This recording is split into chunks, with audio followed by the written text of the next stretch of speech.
You gonna do media or what? You gonna go to NSCC or Kings? I was or? thinking of Ryerson actually. Oh, really? Yeah. Okay, right. You're going in grade 12. Yeah, next year. That's awesome. All right. So we're joined by Matt Whynott. He's the MLA of Hammonds Plains and Upper Sackville. That's right. Yeah. Upper Sackville. And he is the youngest MLA to have ever been elected here in Canada. So he's living proof that youth do have the power to change the world. So Matt, what did you have any challenges when you were being elected about your age, or do you think that helped you? Well, Alex, I ran in the 2006 provincial election and came very close to winning at the age of 20. And in 2009, I of course was elected as the MLA for the area, and won by a very good margin. There was certainly a difference, a contrast between the 06 and the 2009 election. People took me a little bit more serious, and they wanted fresh blood. They wanted someone who would really bring their concerns to the floor of the legislature and work with the community to make our community of Hammonds Plains, Lucasville, and Middle and Upper Sackville a better place to live. So do you think that's one of the important things that youth bring to the table is new ideas, whereas maybe some of the older members might be more traditionalist, whereas youth bring in fresh blood, as you said, and they would be able to spice things up, I guess? I think what people want is it doesn't. I mean, you could say that, sure, but I think people want to know that no matter what your age, no matter what gender you are, no matter what race you are, you will be the best person to represent them. I didn't run on, I'm a young person, elect me because I have fresh ideas. I ran on the fact that I don't think that there's any. It doesn't matter what you do, who you are. As soon as you turn the age of 18, you can put your name on that ballot, and that's a right that we have in this country, and that's what I did, and people took me serious. The thing that I think is important about politics, and if you ever want to run for politics, is you have to understand your community, you have to be involved in your community, and you have to get out and meet people, and show that you're a genuine person, that you're just the same as everyone else, but you want to make your community a better place, and work with those people to do that. So what you just said is very similar to the student council elections we have here. So we have people that are elected, they have to go to games, they have to be involved, and that's how they get elected, because people know that they do care about what they're doing. But it seems that youth voting is very low on a legislative scale or provincial or municipal or anything. And I think the statistics is less than 25% of people aged 18 to 20. Our elections last week, I think we had a very high turnout, over 95%. How do you think we can transfer that kind of number into a provincial or federal level?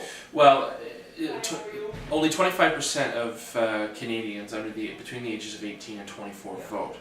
It's a big concern.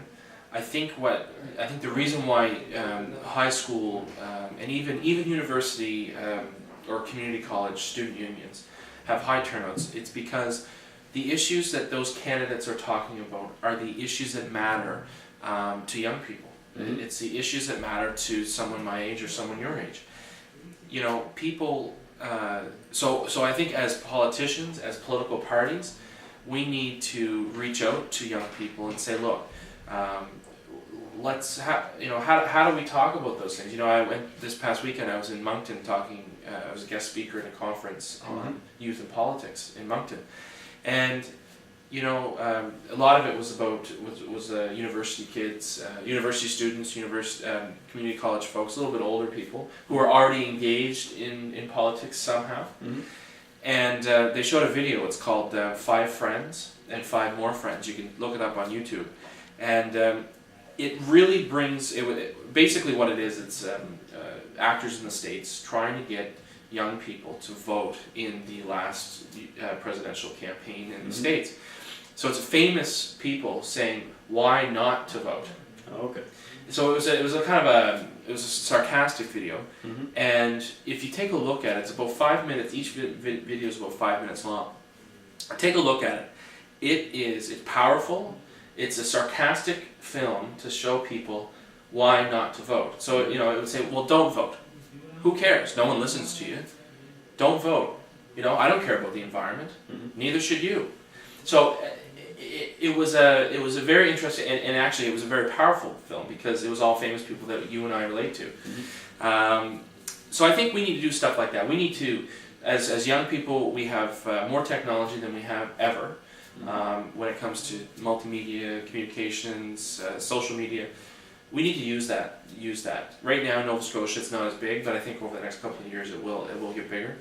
And I think that's how we can touch people and get out and talk to young people about their issues. So you think the communication is the key? It's big, it's huge. And the other thing too is that, if I go to a doorstep, and that's one of the things I do as an MLA, is I continue to knock on doors. I try to take 4 hours a week to get out and knock on people's doors, because that's how you get elected.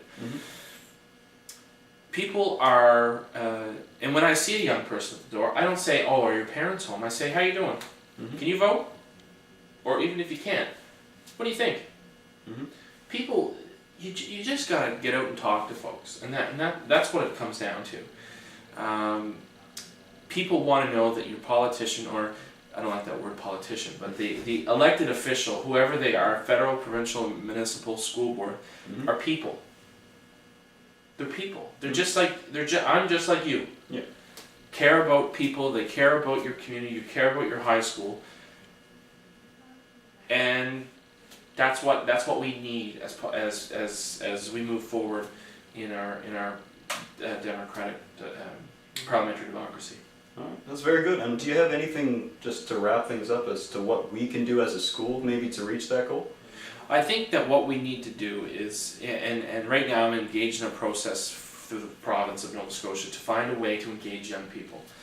And it's not just to get them out to vote, but it's also to engage them in all of the issues that matter to them. So there might be, in Nova Scotia, there are issues that you're concerned about. It could be the environment, it could be healthcare, it could be education, it could be Afghanistan, it could be crime, it could be, women's issues, youth issues, any of those topics. I think what you need to do is you need to find an issue that you are concerned about, take it, find more out about it, take that issue, talk to your MLA, call them, your MP, call your councillor. Take that issue, find out what we can do as a province or as a community to make that issue maybe just a little bit better for people. And then you take that issue and you find out how that correlates to how you're going to vote in the next election. People, all parties, all elected officials have an opinion about something. They want to make their community a better place. Doesn't matter if you're conservative, liberal, NDP, Green Party, Rhinoceros Party. You will have, every party has an issue folder, an issue calendar, whatever you want to call it, that talks about the issues that matter to all age groups. Find an issue, find more about it, ask questions, and use that information to get out and vote, because it's important. We have veterans, we have people who have fought for that right, and only 25% of Canadians between the ages of 18 and 24 vote. I think it's sad. I think that we need to, myself, need to be play a role in how we do that. And it's very true that we always talk about what the politicians need to do better, but we need to get involved as well. So thank you very much for your time, Whynott. Thank you. And appreciate it. We'll post this on their site. Great, thank you. Perfect. See, I told you we could do it in Runner. Oh yeah. Oh, it wasn't recording.